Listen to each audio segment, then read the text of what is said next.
চুলের কাঠগুলো তুলে ফেলবি বুঝিস।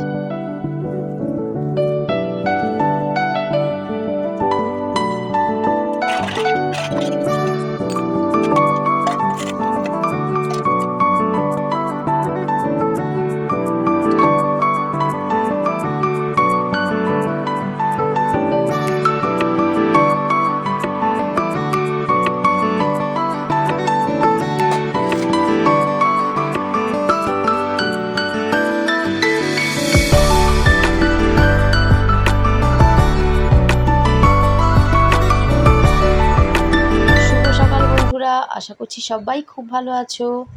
চলে এলাম আবার একটা নতুন ব্লগ নিয়ে তোমাদের কাছে। তো আজকে তো হচ্ছে বৃহস্পতিবার, নিশ্চয়ই আমার ঘটি তারপরে লক্ষ্মী ঠাকুরের সমস্ত জিনিস মাজা ঘষা দেখে বুঝতেই পারছো। তো বৃহস্পতিবারে আজকে মা লক্ষ্মীকে মানে ঘরের লক্ষ্মীকে যেমনভাবে পুজো করে আর কি তেমন পুজো করে নেব। আর হচ্ছে সকাল সকাল উঠেই না আগে এই মা লক্ষ্মীর ঘট, তারপরে আমের পল্লব, যেটা পেতলের আমের পল্লব, সেটা সব আমি লেবু দিয়ে ভালো করে লেবুর রস মাখিয়ে রেখেছিলাম। ওই যে লেবু তলাটাতেই রেখেছিলাম, তোমরা দেখতেই পেলে। তো ওটা অনেকক্ষণ মাখিয়ে রাখার পর তারপরে যখন রাখি রসটার গায়ে পুরো মেখে গেছে, তারপরে গিয়ে আজকাল ওই সাবান নিইনি, মানে ওই ভীম বা বাসন মাজার সাবান যে দিয়ে মাজি, সেখানে আমি মাজিটা কলতলাতে থাকে, আমি লেবুতলাতেই আজকে মাটি আর দুব্বা ঘাস নিয়ে আর লেবুর রস নিয়ে ভালো করে মেজে নিলাম ঘরটাকে। তো ঘরটা দেখতে পেলে কীরকম চকচকে হয়েছে। আর ঘটের মধ্যে যেসব যে পয়সা থাকে, 1 টাকা একটা কয়েন, তারপরে হরতুকি, তারপরে সুপারি, কড়ি, এগুলোকেও ভালো করে পরিষ্কার করে নিলাম। আর এগুলোর মধ্যেও একটু সিঁদুরের ফোঁটা দিয়ে মা লক্ষ্মীর ঘরটাকে রেডি করে নিলাম। তারপরে ঘটের মধ্যে দিয়ে দিলাম হচ্ছে গঙ্গার জল।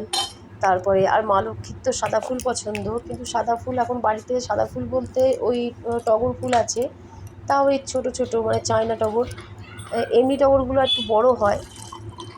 তো যাই হোক, ওই চন্দন কালারের জবা ফুলগুলো দেবো আর ওই টগর ফুলটা দেবো, দিয়ে মা লক্ষ্মীর ঘরটাকে সাজিয়ে দেবো। আর কোনো মালা আজকে আনা হয়নি একটাও, একটা মালা হলে খুবই ভালো হতো। তো এই যে ঠাকুরের ঘরটাকে পুরো রেডি করে ফেলেছি, দেখো ঠাকুরের সামনে দিয়েও দিয়েছি। আর পাশে যে ছোট্ট ঘরটা দেখতে পেলে, ওটা হচ্ছে ইতু ঠাকুরের ঘট। তো ইতু পূজাও তো আমি করি, তোমরা আমার ব্লগগুলো দেখলে তারা জানতে পারবে, যারা আর কি জানো না। তো এই দুটো ঘট পাশাপাশি থাকে। আর হচ্ছে এই যে আমার গোপুসোনাকেও তো সাজিয়ে গুছিয়ে নিয়েছি। আর ওদিকে কাজ কমপ্লিট করে, মানে ঠাকুরের পুজো পাঠ কমপ্লিট করে চলে এলাম এবার রান্নাঘরে। এবার রান্নাঘরে আসার পর আমার দৌড়দৌড়ি শুরু হয়ে গেল, কারণ সকালবেলা পুজো পাঠ করতেই কত টাইম লেগে যায় আমার।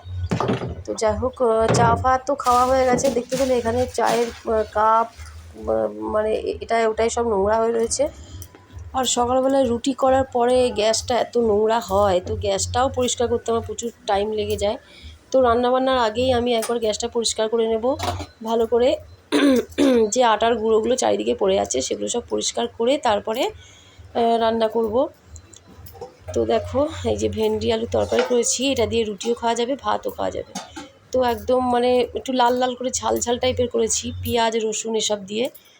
আর হচ্ছে ডাল তো আমাকে প্রতিদিনই করতে হয়, সে আমি যাই রান্না করি না কেন, ডাল আমাকে রান্না করতেই হবে, কারণ ডাল ছাড়া এরা একদমই ভাত খেতে পারে না। দেখো, মেয়েরা হচ্ছে একটু শুকনো শুকনো তরকারি দিয়ে খেতে ভালোবাসে, কিন্তু ছেলেদের খেতে গেলে একটু ঝোল টাইপের কিছু লাগবেই। আর আমার তো মাছের ঝোলও যদি আমি রান্না করি, মাংসও রান্না করি, তবুও আমাকে ডাল রান্না করতেই হবে। তো যাই হোক, চলো রান্নাবান্না করে নিয়েছি। আর এত গরম, ঘেমে নিয়ে একাকার। আর আমার সিঁদুরগুলো দেখো কেমন কপালে একদম চতুর্দিক হয়ে গেছে। রান্নাবান্না রান্নাবান্না হয়ে গেছে, বাসন যা হয়েছিল সব মেজে এলাম। সিঁদুরটা কী অবস্থা, বাসন টাসন মেজে এলাম, কড়াইগুলো যা পুড়েছিল। এবার হচ্ছে একটুখানি গা ধুয়ে নেবো, নাইটি মাইটি পাল্টে নেবো, কারণ গোপুসোনাকে দেবো খেতে। ওই যে বোম্বা এখন রেডি হচ্ছে, বোম্বা বেরোবে, বোম্বার খাওয়া হয়ে গেছে। আর বাসন টাসন সব মোটামুটি কমপ্লিট। এবার যাবো গোপুসোনার কাছে। তো তার আগে একটু ফ্রেশ হয়নি। আর যা গরম পড়েছে, আবার গরম পড়েছে, 2 দিন ধরে প্রচণ্ড গরম। আর গুনগুন তো গেছে স্কুলে। চলো, বেলা হয়ে গেছে ভালোই, গোপুসোনাকে দিয়ে খেতে। ওই যে ঘড়ি দেখতে পাচ্ছ, এখান থেকে 1:30 বাজতে চললো। চলো গোপুসোনাকে আমি দিয়ে দেবো খেতে। তো ফ্রেশ হয়ে চলে এসেছি, গোপুসোনাকে এখন দেবো হচ্ছে খেতে। এই যে মা হচ্ছে গোপুসোনার জন্যে আম মিষ্টি এগুলো পাঠিয়েছে। এই যে একটা অনেক বড় একটা আম, সেটাকে কেটেছে মা, মায়ের ওখানে পুজো দিয়েছে, আর গোপুসোনার জন্য অর্ধেকটা পাঠিয়েছে। তো চলো গোপুসোনাকে দিয়ে দিই খেতে। ওই যে গোপুসোনা, দেখে নাও।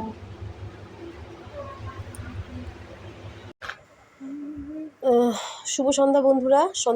সন্ধ্যাবেলায় না, আমি বিকেলবেলাতেও বসে অনেক কাগজ কেটেছি, আর সন্ধ্যাবেলাতেও কিছুটা কাগজ কেটে নিলাম। মানে এখন আমি যা কাগজ কেটে নিয়েছি সেগুলো প্রায় 1 সপ্তাহ মতন হয়ে যাবে। 1 সপ্তাহ আর আমাকে কাগজ কাটতে হবে না।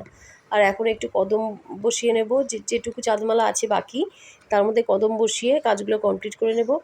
আর বাইরেটা দেখতে পাচ্ছ কেমন অন্ধকার, এখন হচ্ছে গুনগুনে গেছে পড়তে। চলো আজকে ভিডিওটা এখানে শেষ করলাম, দেখা হবে।